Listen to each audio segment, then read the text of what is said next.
एक आपने सुना कि कावेरी जी अपनी तीनों बेटियों ईशा, मोहिनी और सुहाना की शादी 3 घर जमाई लड़कों के साथ करवा देती है। उन्हें लगता है कि ये लड़के शायद घर का कामकाज संभाल लेंगे, लेकिन उनके तीनों घर जमाई बहुत आलसी थे। वो नौकरी भी नहीं करते थे और बाहर का काम भी नहीं। कावेरी जी ने अपनी बेटियों से कहा कि वो प्रेगनेंसी का बहाना बनाकर अपने पतियों को सबक सिखाए। अब सुनिए आगे। मम्मी, आपने जैसा कहा था हमने वैसा ही किया, लेकिन देखिए ना, विवेक का हाल तो वैसा का वैसा ही है। घर में ना सुबह का नाश्ता बनता है और ना खाना। नौकरी पर जाने की बात करूं तो खाने को दौड़ते हैं मुझे। हाँ मम्मी, मैंने भी सुमित को कितनी बार कहा कि अगर नौकरी नहीं करनी तो कोई छोटी सी दुकान ही खोल लो, घर का खर्चा कैसे चलेगा। देखो दोपहर के 12 बजने आए और जनाब अभी तक सो रहे हैं। हाँ मम्मी, ईशा और सुहाना ठीक कहती हैं। अविनाश का भी यही हाल है। जब मैंने अपनी प्रेगनेंसी के बारे में कहा तो मुझसे कहने लगा, अरे दूसरी लड़कियां तो 9-9 महीने तक नौकरी करती है, बस डिलीवरी के टाइम छुट्टी लेती है। मोहिनी, तुम भी नौकरी करो। अब मुझे कहाँ नौकरी मिलेगी। मम्मी बताओ अब मैं क्या करूँ। हे भगवान, क्या सोचकर घर जमाई दामाद लाई थी मैं कि मेरी बेटियां मेरे पास रहेंगी और खुश रहेंगी, लेकिन इन आलसी दामादों ने तो हमारी जिंदगी को भी प्रॉब्लम में डाल दिया है। मैं तो कहती हूँ मम्मी, हम लोग वापस अपनी जॉब पर जाना शुरू कर देते हैं।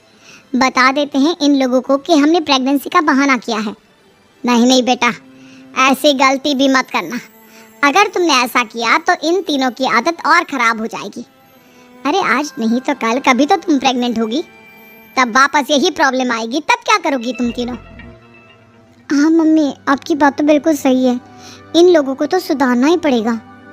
लेकिन कैसे? अपने बच्चों के आने की खबर सुनकर भी इन लोगों पर कोई असर नहीं हो रहा। पैसे कमाने के लिए घर से बाहर निकलना ही नहीं चाहते ये तीनों। अब मेरे दिमाग में एक प्लान आया है। तुम तीनों चिंता मत करो, उन तीनों को बुलाओ, फिर मैं बात करती हूँ। थोड़ी देर बाद कावेरी जी अपने तीनों दामादों को सामने बुलाकर अपनी बात कहना शुरू करती हैं। अविनाश, सुमित और विवेक, देखो बेटा, मैं ना तुम तीनों से बड़ा प्यार करती हूँ, इसीलिए तो तुम्हें घर जमाई बना कर रखा है मैंने।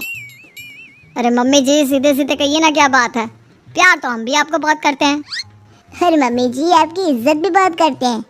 अरे भाई, आपके जैसी सास और कमाने वाली बीवी सबको मिलती है क्या?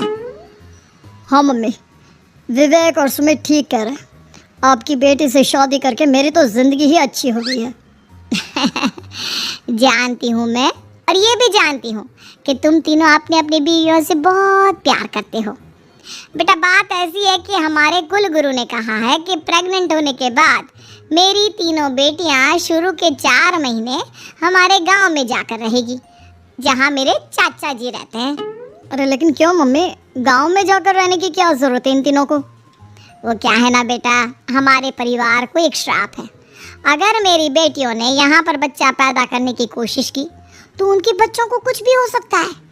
इसलिए अब से लेकर 4 महीने पूरे होने तक इन्हें गांव वाले घर में रहना पड़ेगा। हाँ तो इसमें प्रॉब्लम क्या है मम्मी जी, हम भी वहाँ जाकर रहेंगे, पिकनिक मनाएंगे। अरे भाई, बीवी जहाँ हम भी वहाँ। हाँ यार, आइडिया तो बहुत अच्छा है। शहर की ज़िंदगी में रह रहकर परेशान हो चुके हैं, अब कुछ दिन गांव में बिताएंगे। तुम लोग समझने की कोशिश क्यों नहीं करते? तुम में से कोई भी वहाँ नहीं जा सकता, और मैं यहाँ रहूँगी ना तुम तीनों के साथ। 4 महीने की तो बात है, उसके बाद ये तीनों ही लौट कर आ जाएंगी। ठीक है मम्मी जी, अब हमारे बच्चों का सवाल है तो ये तो करना ही पड़ेगा। कावेरी अपनी तीनों बेटियों को कुछ दिन के लिए घर से बाहर कहीं दूसरे शहर में रहने के लिए भेज देती है। कुछ दिनों के बाद, अरे मम्मी जी, बहुत दिन से पिज्ज़ा नहीं खाए, मंगवाइए ना। क्या बताऊं बेटा, पहले तो बेटियां खर्चा दे देती थी क्योंकि उनकी नौकरी थी, लेकिन अब तो मेरे पास पैसे ही नहीं बचे। थोड़े बहुत पैसे हैं जो बच्चों की डिलीवरी में काम आएंगे। लेकिन मम्मी जी, आपकी बेटियों को वापस आने में तो अभी बहुत वक्त बाकी है। वही सोच सोच कर परेशान हो रही हूँ। सोच रही हूँ कल से दूध भी बंद करवा देती हूँ। अब दूध वाले को देने के लिए पैसे भी तो नहीं है ना। अरे नहीं नहीं मम्मी जी, अगर दूध भी बंद करवा दोगी तो मुझे चाय कहाँ से मिलेगी, और चाय के बिना मैं तो मर ही जाऊंगा। क्या करूं बेटा, इसके अलावा हमारे पास कोई ऑप्शन नहीं है। मेरे पास पैसे ही नहीं बचे। इस तरह कावेरी जी धीरे धीरे अपने तीनों दामादों को पैसे देना बंद कर देती हैं और घर में खाने पीने की चीज़ें लाना भी बंद कर देती हैं। अब वो तीनों बुरी तरह से परेशान होने लगे थे और इसलिए एक दिन तीनों प्लान करके घर से बाहर निकलते हैं और बाजार में जाने के बाद यार अच्छा खाना खाए हुए कितने दिन हो गए, पता नहीं कब अच्छा खाना मिलेगा। हमारी बीवियों के जाने के बाद तो हमारी हालत भिखारियों जैसी हो गई है यार। कुछ भी हो, मुझे तो आज पिज्ज़ा खाना ही खाना है। जेब में 1 रुपया नहीं है और पिज्ज़ा खाएगा, कहाँ से आएंगे पैसे? अरे देख वहाँ सामने बोर्ड पर क्या लिखा हुआ है, कंप्यूटर पर काम करने के लिए एक आदमी की आवश्यकता है। भाई मैं तो जा रहा हूँ, काम करूँगा और शाम तक पैसे लाकर आराम से पिज्ज़ा खाऊंगा। जा जा, तुझे कोई काम नहीं देने वाला, हम तो घर जा रहे हैं। चल भाई सुमित और अविनाश वहाँ से चले जाते हैं और विवेक उस कंप्यूटर शॉप पर सारा दिन काम करके 5,000 रुपये कमा कर घर लौट कर आता है और अपने खाने के लिए अच्छी अच्छी चीज़ें भी लेकर आता है। ये देखकर विवेक और सुमित के दिल में भी कुछ पैसे कमाने की इच्छा जागती है। अरे सुबह सुबह कहाँ चल दी है तुम? मम्मी जी एक बहुत अच्छी जगह मिली है, कंप्यूटर पर काम करने के 5,000 मिले थे कल मुझे। अगर रोज़ काम करूँगा तो पूरे 40,000 की तनख्वाह। अरे वाह, ये तो बहुत अच्छी बात है दामाद जी, आपको जाना ही चाहिए। सुमित और अविनाश विवेक को इस तरह तरक्की करते देखकर परेशान हो जाते हैं और वो दोनों भी काम की तलाश में निकल पड़ते हैं। धीरे धीरे उन दोनों को भी काम मिल जाता है। अब कावेरी के तीनों दामाद छोटी मोटी नौकरी करके अच्छा पैसा कमाने लगे थे। एक दिन कावेरी उन्हें अपने पास बुलाती है। अरे वाह, विवेक 40,000 कमा लेता है, अविनाश 60,000 और सुमित तुम भी 40,000 के आसपास कमा ही लेते हो। कुल मिलाकर तुम अच्छे खासे पैसे कमा रहे हो बेटा।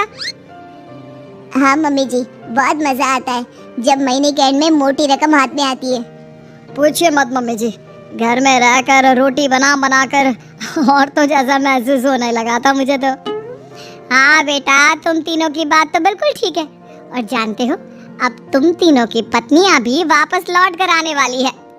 लेकिन मम्मी जी अभी तो उन्हें गए सिर्फ 2 महीने हुए हैं, आपने तो कहा था वो 4 महीने के बाद लौट कर आएंगी। ऐसा कुछ नहीं है बेटा, मैं सिर्फ तुम तीनों को सबक सिखाना चाहती थी कि आदमी घर में बैठकर बीवी की कमाई खाता हुआ अच्छा नहीं लगता। इस दुनिया में हर इंसान को मेहनत करनी चाहिए, काम करना चाहिए, चाहे वो औरत हो या आदमी, ताकि अपने परिवार को संभाल सके। कावेरी की बात सुनकर उन तीनों को अपनी गलती का एहसास होता है और कावेरी उन्हें सच बता देती है कि ईशा, सुहाना और मोहिनी शहर में ही कहीं दूसरी जगह रह रहे थे। शाम के वक्त उन तीनों की पत्नियां लौट कर आ जाती है और कावेरी जी का परिवार एक खुशहाल परिवार